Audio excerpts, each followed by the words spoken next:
Hey, this is LJ from Sevendust, and you're listening to The Faction. How are you doing? Yeah, very well, thank you. Very well. What's going on? Just at my house, coming downstairs to make sure that I'm in the quiet, and I look so forward to getting to Australia. What's going on?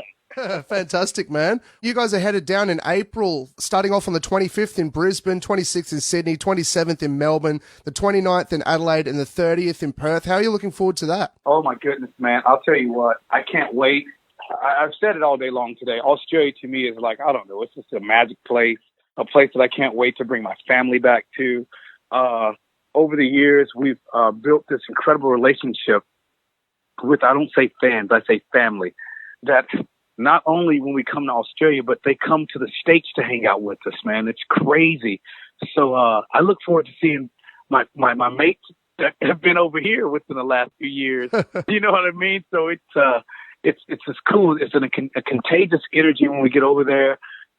Every day it's different for me because I wake up early. Oh, I wake up early anyway, but I'm excited about getting out, you know, and looking and learning about what's going on around. And it's always fun. It's exciting. You know, I first saw you guys live in 2008. You were supporting OZZY Osbourne, which was an amazing set. Oh, my God. That's crazy that you say that. My wife recently just pulled up a picture of my youngest daughter. And it's funny. She said, oh, wow, you know that outfit that she has on right there from Australia? And I was like, oh, my God, yes. She's like, yeah, that's what Kelly Osbourne picked out for. And I was like, oh, my God, you're right, man. I've never told this story to anyone. Holy shit. Yeah, exactly. That trip that you're talking about, we were getting ready to fly back to the States, right? Kelly Osbourne was we just happened to be in the airport together, and we were in some gift shop, and I don't remember what airport it was. Oh my God. But anyway, my baby was getting ready to be born. And she said, hey, look, this will be a good outfit. And she picked it out. And sure enough, that picture popped up after, I don't know how many years ago. It was crazy. But yeah, it's cool that you remember that tour. That for me was the coolest time ever, to be on tour with Ozzy Osbourne and to fly to each show with Ozzy and his family. You know, what an incredible time for us, man. Well, it was crazy too, because obviously with an Ozzy Osbourne show, everybody enters the building in Ozzy Osbourne mode. Oh, yeah. But despite that, you guys managed to grab everybody by the balls for that 45 minutes you were on stage. And during your set, everybody forgot that Ozzy was on the bill. And I mean that in the best possible way with respect to Ozzy, if you know what I'm saying. Wow, no one's ever said anything like that to me before in my life, and that's incredible, man. How crazy.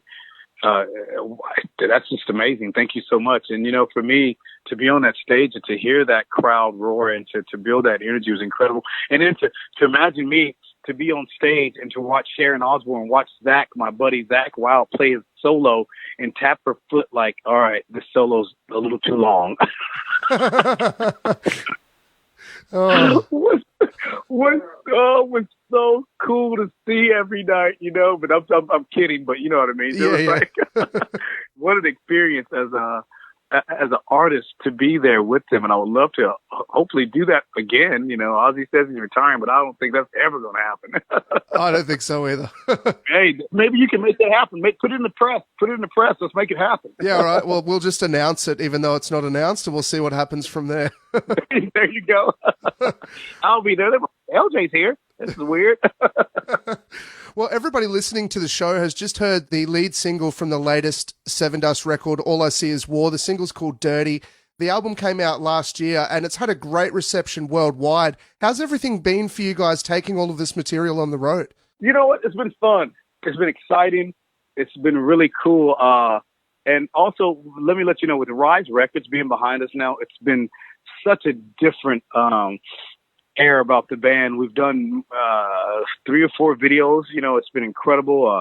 They have their finger on the social media. I feel like, you know, that was something that we really needed to have happen. And not only that, Rise Records has made sure that we're coming back. We're coming back to Australia. You know, we went to the UK. You know, we have the staff behind us again to make sure that these things are happening the proper way and to continue to happen, man. And it's so exciting right now. I feel like it's as long as you've been a band, it almost has a new energy.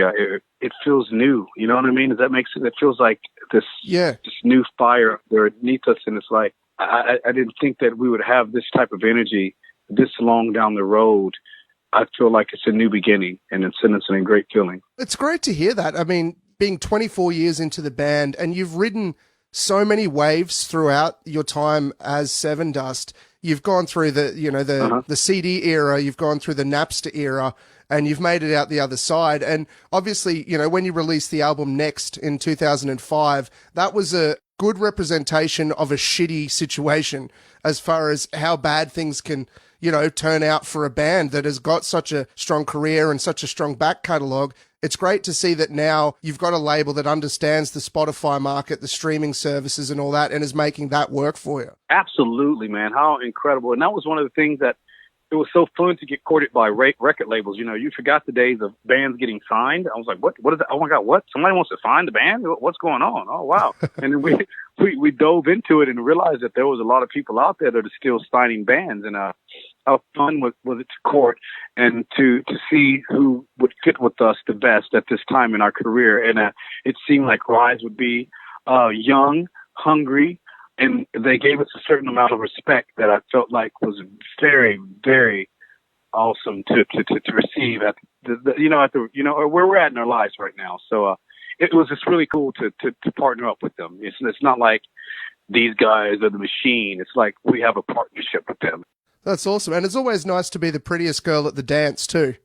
Feels good. And I like what you're saying, because I said Rise is like, even though I'm a married man, it's like Rise is like the new girlfriend, so I like her a lot. The side piece, nice. There you go. That's not good to say. Oh no. We'll put a disclaimer in there just so everybody knows you're behaving yourself. Exactly. It's a real cool chick for right now. Oh, that's great, man. It's really good to hear, because I remember I've been reading through previous interviews, and I remember when Next came out in 2005 and thinking, shit, this is a great album. But the people behind it, obviously that label collapsed, but you could tell that they just didn't understand the climate of the time. And to have a label like what you've got now, they seem to get it. Oh, absolutely. And it's so exciting and so fun to brainstorm and have ideas come out and like have someone call you and say, hey, what do you think about this? And I'm like, oh my God, this is great. How do we do it? Well, we'll make it happen. What do you guys want to do? Let's do this. It's like, oh, this is what the band is needed, and I hope this continues, and it can only make it bigger. I plan on hopefully being able to come to Australia and have residency there at one point in time. You know what I mean? That's what I want to do in the future. I want to be able to stay over and not just play for 1 week and hit every town and every city. And, I want to be able to come and stay for a while and jam and really build it up, man. And because I think it's such a beautiful place, and just, it's exciting. And I'm excited about coming back and, like I said, building this relationship up. Something that I love about Sevendust is that you guys are a band that's always been able to retain the core sound that's Sevendust, but you've always evolved as well, whether we're talking Animosity, which had some sort of subtle electronica elements in there, or if I throw on Dirty from the new record, it's got this ball-tearing guitar solo in there. Do you guys sort of come into the records thinking about what elements you want to add or take away, or is it just something that comes out when you all get together? It just comes out, man. Like Dirty just came out, man. Dirty was like because a lot of our songs come out, but Dirty was one of those songs that me, Morgan, and John and Vinny were in Atlanta, and that we just went in the studio, and Morgan played down the drum beat, John laid a riff down, and I went in right behind them, just like within the same 30 minutes. And I'm no stranger to this thing called war. It just came out. It was like one of those songs, and a lot of songs come out like that. But I think it was time for us. It was an angst in us at this time to write this album. Being an artist, for me, it was easy to go in the studio and to just lay out.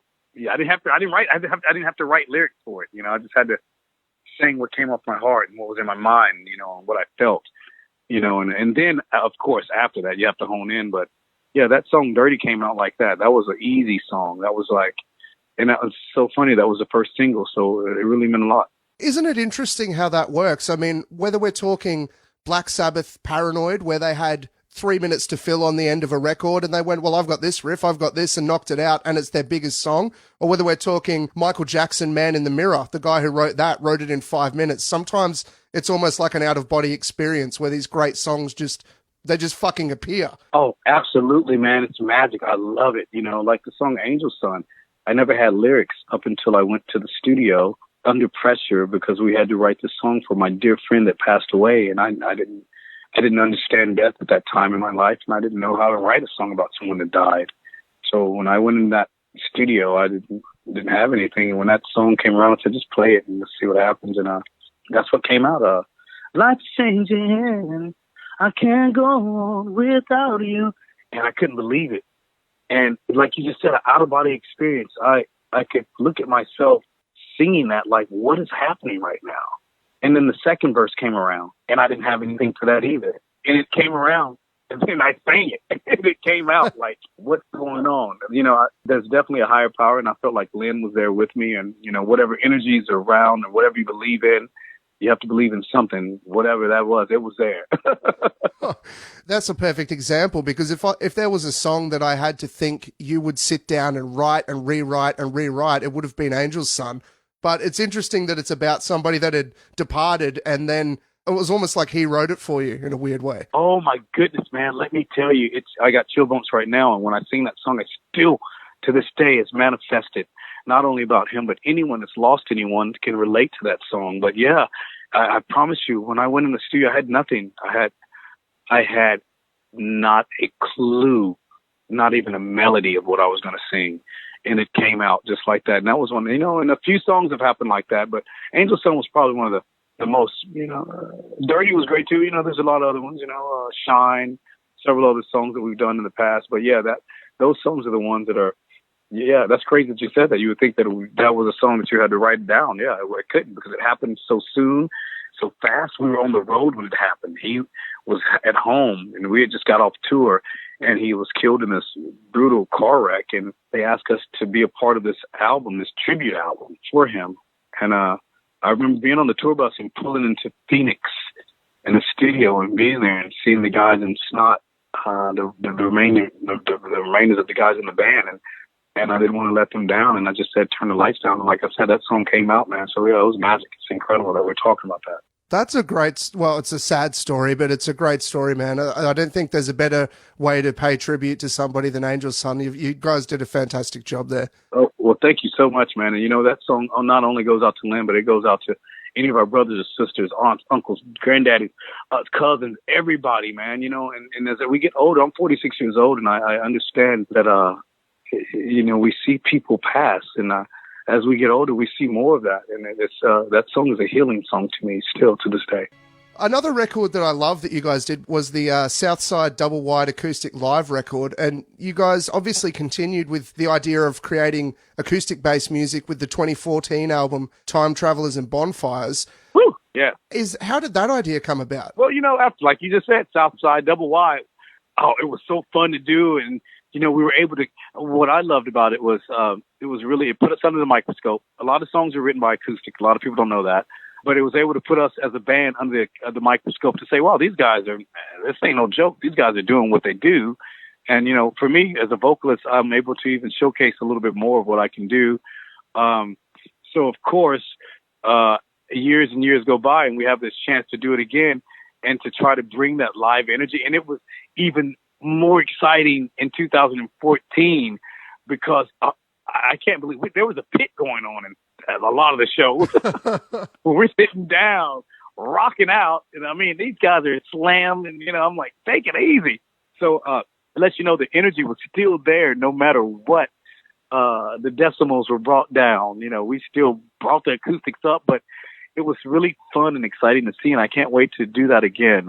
Just because I like the fact that not a lot of bands can do that. Not to say that that's what we can do, but I love the fact that we're able to sit down acoustically and rock it and bring that same amount of energy to an electric show, to an acoustic show. You know what I mean? It's a great feeling. Definitely. And it's interesting you say that the songwriting process often starts off on acoustic, because I've heard an interview with Alex Lifeson from Rush, and he said the same thing, that so much of their music, he just sits down with the acoustic guitar. So when it comes to, hey, let's do an acoustic version of this song, it's not an unnatural process because that's how it started in the first place. Oh, absolutely. And it's funny to hear us do like something that's completely heavy and we'll do it acoustic and it works.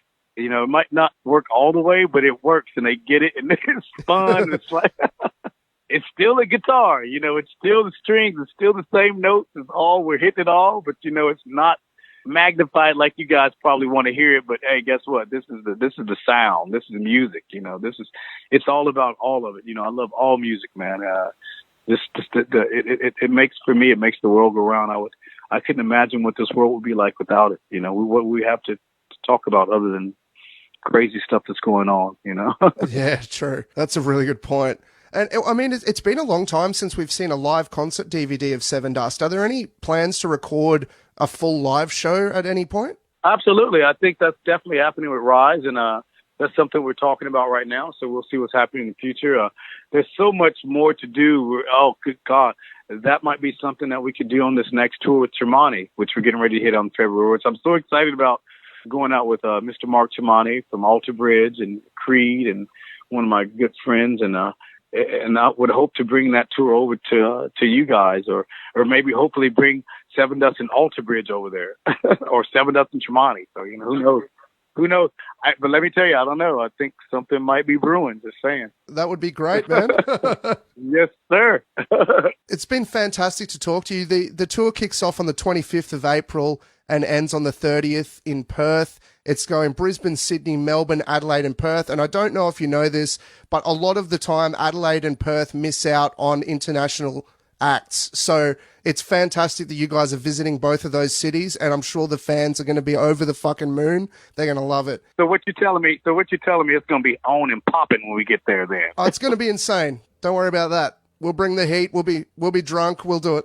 I can't wait. So let's make sure that we have a cold one together and talk and catch up, please. For sure, man. That'd be fantastic. Hey, thanks so much for your time, mate. This has been a dream come true for me. I've been a fan for so many years, and it's been just amazing to chat to you. Well, hey, let me tell you something. Don't say fan. I say family, and I mean that, brother. And thank you so much. This has been great to talk to you inside my home and to feel your energy and to talk to you from Australia. It's incredible. Thank you.